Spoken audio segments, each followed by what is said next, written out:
ভাই মারা গেল আমেরিকাতে, একটা ভাই দীর্ঘদিন বাইরে আছে, আমি দীর্ঘদিন অসুস্থ অবস্থা। ছাত্র জনতাকে অভিনন্দন জানাই, যারা বুকের তাজা রক্ত দিয়ে বাংলাদেশের দ্বিতীয়বার স্বাধীনতা এনেছে, প্রকৃত স্বাধীনতা এনেছে এবং একটি বিজয় দিবস, নতুন বিজয় দিবস আমাদের উপর।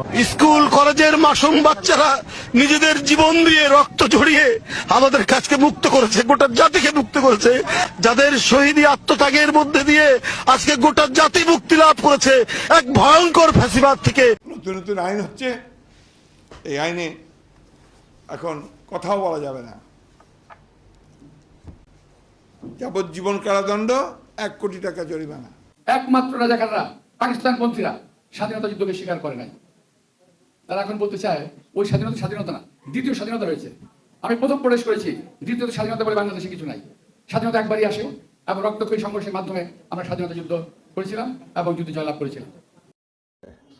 নীল কালার যে ফর্মটা আছে, এটা সংবিধান সংস্কার পরিষদ সদস্যদের শপথ ফর্ম। আমরা কেউ সংবিধান সংস্কার পরিষদের সদস্য হিসেবে নির্বাচিত হইনি। গণভোট বলে কিছু নাই, গণভোট বলে কোনো আলোচনার বিষয় নেই। এটা ওখানেও কোনো এজেন্ডা ছিল না, এখন গণভোটের কোনো এজেন্ডা নেই। এরপরে নতুন ভাবে ঐক্যমত হওয়ার কিছু নাই। যেটা ঐক্যমত হওয়ার অতটুকু হয়েছে, চ্যাপ্টার ওখানে ক্লোজ হয়েছে।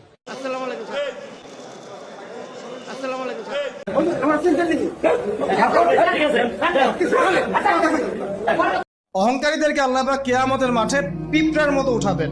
তাদের আকৃতি মানুষের সমান হবে না, ছোট ছোট কালো পিঁপড়ার মতো হবে এবং অন্ধকার ওদেরকে ঢেকে নিবে। আবার অনেকের টাকা পয়সার অহংকার থাকে, অনেকের ক্ষমতার অহংকার থাকে,